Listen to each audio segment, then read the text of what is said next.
Welcome students. Last video में हम लोगों ने ह्यूमन रिप्रोडक्टिव सिस्टम का इंट्रोडक्शन देखा, जिसमें मैंने मेल रिप्रोडक्टिव सिस्टम के ऑर्गन्स, इन्वॉल्व्ड ऑर्गन्स और उनकी थोड़ी सी लोकेशन के बारे में समझाया था। ठीक है, now we will study the internal structure of testis the internal structure of testis के अंदर जाके देखेंगे हम लोग कि टेस्टिस के अंदर की एनाटॉमी किस तरीके की है, स्पर्म कैसे प्रोड्यूस होता है, which part of the testis और which structure in the testis that are responsible for producing the gametes, which structure is responsible for producing the hormones, male sex hormones. ठीक है, तो टेस्टिस के internal structure हम लोग begin करते हैं। Okay student, तो लास्ट वीडियो में मैंने बताया था there are 2 outer layers present in the testis के बाहर 2 परत होती है। ठीक है, 2 लेयर्स। ये जो ब्लू वाली लेयर मैंने बना रखी है, the blue covering, it is fibrous in nature. ये कैसी है? फाइब्रस इन नेचर है। इसको हम क्या कहते हैं? It is called as tunica albuginea. Tunica albuginea. ठीक है, it is fibrous in nature. It is fibrous in nature. बाहर जो ये लेयर है रेड कलर की मैंने बनाई है, it is not red in colour actually, मैंने डिस्टिंक्ट करने के लिए इसको रेड कलर बना दिया है। The outer layer is called as tunica vaginalis. Tunica वेजिनाइलिस।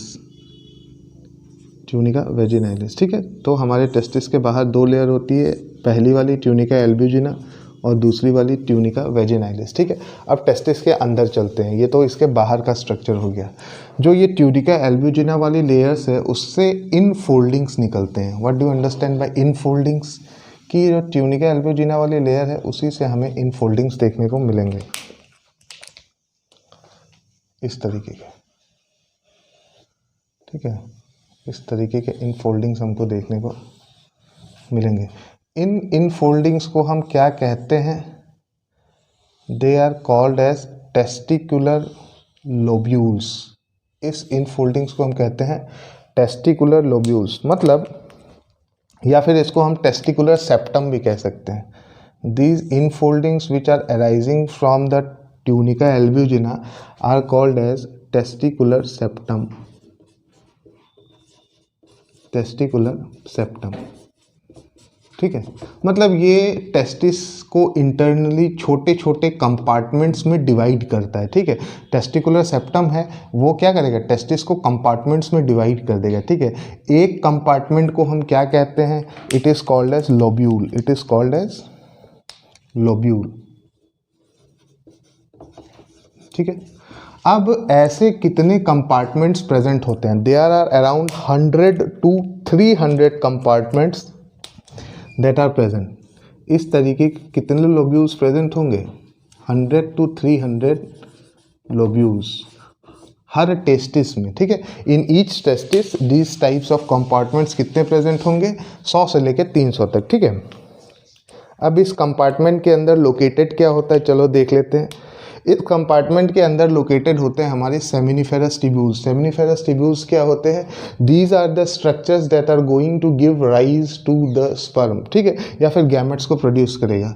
Seminiferous tubules starting में कर्ल्ड होते हैं और एंड में जाके स्ट्रेट हो जाते हैं। This type of structure, they are curled in the starting, या फिर कॉइल्ड कह सकते हैं।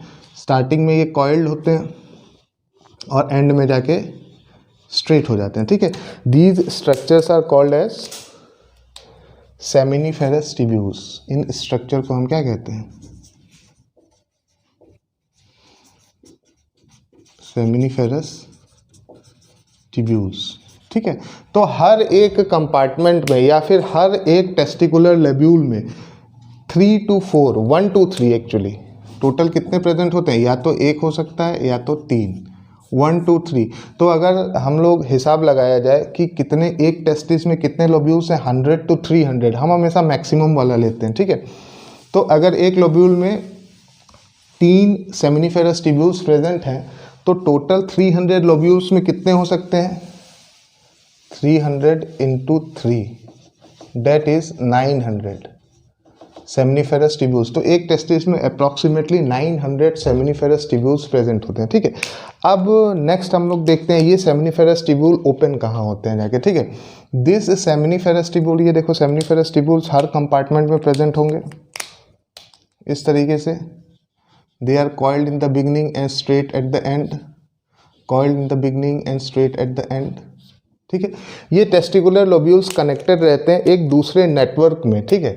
ये मतलब अपना जो भी सिक्रेशन है इसको पोर करेंगे कहीं ना कहीं, और ये सिक्रेशन या फिर ये जो कनेक्शन है ये एक दूसरी जगह ओपन होता है, ठीक है। मतलब ये एक नेटवर्क ऑफ कैपिलरीज है, ठीक है। जो सेमनीफेरस टिब्यूल से स्पर्म बन के बाहर निकलेगा, तो सेमनीफेरस टिब्यूल से बाहर निकलने के बाद ये कहाँ जाता है, ये एक दूसरे नेटवर्क ऑफ कैपिलरीज के अंदर जाता है। ये जो कैपिलरी नेटवर्क मैंने ब्लैक कलर की बनाई है, the seminiferous tubules are going into to pour the sperm into this network of capillaries.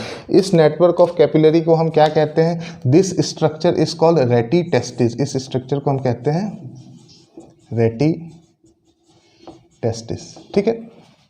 अब ये रेटी टेस्टिस क्या करते हैं, ये एक दूसरे स्ट्रक्चर में ओपन हो जाएंगे। अगर मैं आपको बताऊं तो ये रेटी टेस्टिस एक दूसरे स्ट्रक्चर में ओपन हो जाएंगे, ये और ज़्यादा ब्रांच्ड होती है, ठीक है। ये rete testis are going to open into another structure, ठीक है। तो मतलब ये सारी चीज़ें अभी टेस्टिस के अंदर ही हैं, ठीक है। तो ये जो ग्रीन कलर की नेटवर्क ऑफ कैपिलरीज मैंने बनाई है इसको हम कहते हैं वासा एफरेंशिया। इस नेटवर्क ऑफ कैपिलरीज को हम कहते हैं वासा एफरेंशिया, ठीक है।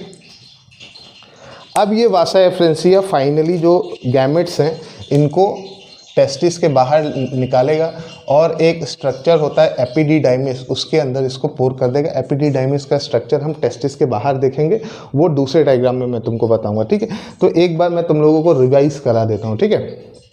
तो ये जो हमारी टेस्टिस होती है इसमें दो लेयर्स प्रेजेंट होते हैं। पहली वाली जो लेयर होती है वो किसकी बनी हुई है, ट्यूनिका एल्ब्यूगिना की बनी हुई है। It is fibrous in nature and protective in nature. दूसरी वाली जो लेयर है इट इज़ ट्यूनिका वेजिनाइलिस, ठीक है। अब ये जो पहली वाली लेयर है ट्यूनिका एल्ब्यूजिना, उसके वजह से इनफोल्डिंग्स आती हैं जिसको हम कहते हैं टेस्टिकुलर सेप्टम। ये टेस्टिस को कंपार्टमेंट्स में डिवाइड करता है। Each testicular septum is going to contain 1 to 3 seminiferous tubules. 1 से लेकर 3 सेमिनिफेरस टिब्यूल्स प्रेजेंट होते हैं। Seminiferous tubules are the structures that are going to produce the sperm, ठीक है। मेल गैमेट्स को बनाने की जिम्मेदारी किसकी है, सेमिनिफेरस टिब्यूल्स की है। सेमिनिफेरस टिब्यूल्स गैमेट्स बनाता है, फिर उसको एक नेटवर्क में पोर कर देता है। उस नेटवर्क का नाम है रेटी टेस्टिस, ठीक है। मतलब स्पर्म का प्रोडक्शन जब सेमिनिफेरस टिब्यूल में आएगा, सेमिनिफेरस टिब्यूल उसको कहाँ कंडक्ट करेगा, रेटी टेस्टिस में। रेटी टेस्टिस फिर उसको कंडक्ट करेगा वासा एफरेंशिया में। वासा एफरेंशिया उसको एपिडिडाइमिस में कंडक्ट करेगा। एपिडिडाइमिस हम नेक्स्ट डायग्राम में देखेंगे, ठीक है। अब ये तो इंटरनल स्ट्रक्चर की बात हो गई कि टेस्टिस का इंटरनल स्ट्रक्चर किस टाइप का है, ठीक है। अब हम लोग एक सेक्शन देख लेते हैं, सेक्शन ऑफ टेस्टिस, ठीक है। Section of testis. टेस्टिस का सेक्शन किस तरीके का होता है, सपोज करो हम लोगों ने टेस्टिस को ऐसे कट कर दिया। कट करने के बाद हमको क्या दिखेगा, अच्छा ये सेमनीफेरस टिब्यूल्स के बीच में टिश्यूज फिल्ड होते हैं। सेमनीफेरस टिब्यूल के बीच में टिश्यू फिल्ड होता है, उसको हम लोग कहते हैं इंटरस्टिशियल टिश्यू, ठीक है। हर लोब्यूल कंपार्टमेंट के बीच बीच में इंटरस्टिशियल टिश्यूज होते हैं। तो हम जब सेक्शन देखेंगे तो बीच में हम लोग को सेमनीफेरस टिब्यूल का कट सेक्शन दिखेगा। ये सेमनीफेरस टिब्यूल सपोज करो क्या हो गए, कट हो गए। इन सेमनीफेरस टिब्यूल्स के चारों तरफ हमको क्या दिखेगी,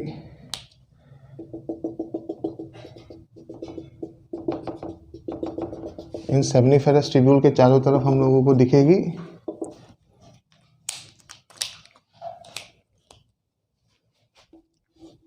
टिश्यू, ठीक है। अब बात करते हैं सेमनीफेरस टिब्यूल्स के अंदर सेल्स किस किस टाइप की प्रेजेंट होती है, ठीक है। There are 2 types of cells that are present inside seminiferous tubules. एक सेल्स होंगी जो क्यूबॉइडल होंगी, जो देखने में किस तरीके की होंगी, क्यूब के शेप की होंगी। They will be cuboidal in nature, ठीक है। These cells are cuboidal in nature. और एक दूसरी सेल होगी जिसका नेचर कैसा होगा, it will be pyramidal in shape या फिर ट्राइंगुलर। कुछ क्यूबॉइडल सेल्स अरेंज होंगी, कुछ पिरामिडल सेल्स अरेंज होंगी, ठीक है। तो इस तरीके से बीच बीच में क्यूबॉइडल, फिर उसके बीच में एक एक पिरामिडल, ठीक है। तो सबसे पहले हम देख लेते हैं कि क्यूबॉइडल सेल का क्या फंक्शन है। These are the cuboidal cells. Cuboidal cells, ठीक है। क्यूबॉइडल सेल्स करेंगी क्या, they are nothing but they are the germ cells. ये क्या है, they are the germ cells. Germ cells का काम क्या है, जर्म सेल्स के अंदर सेल डिवीजन होगी किस टाइप की, meiosis. These germ cells will undergo meiosis. अब मियोसिस की प्रोसेस होगी तो यही आगे चल के क्या बनाएंगी, स्पर्म, ठीक है, जो हमारा मेल गैमेट होता है। These cuboidal cells are going to undergo, cuboidal cells को हम कहते क्या है, जर्म सेल्स।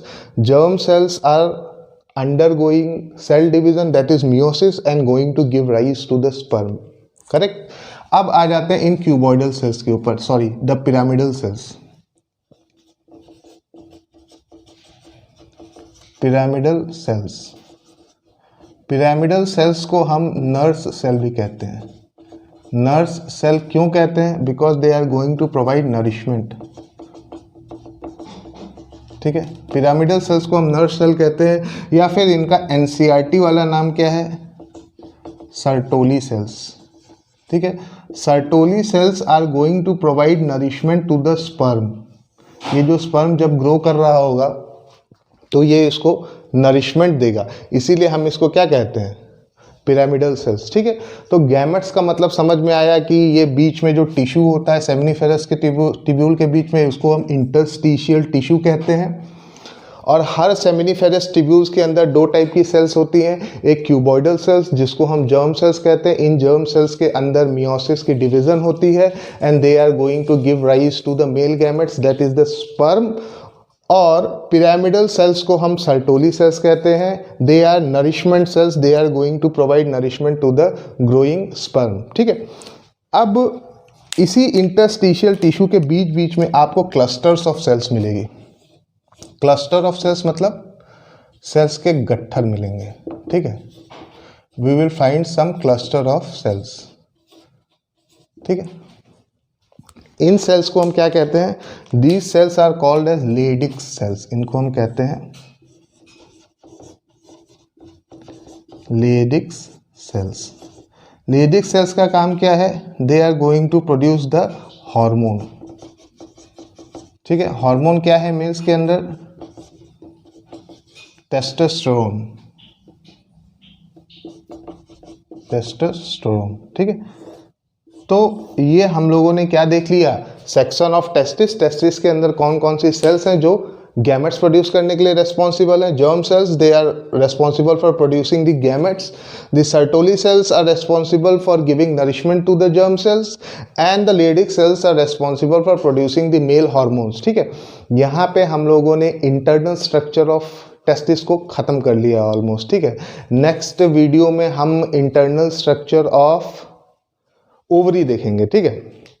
अभी के लिए अगर इन सारे ऑर्गन्स की असेंबली देखनी है तो लिंक आपको डिस्क्रिप्शन बॉक्स में मिल जाएगा। मेल रिप्रोडक्टिव सिस्टम की पूरी असेंबली आप देख सकते हैं, ठीक है। Best of luck till then.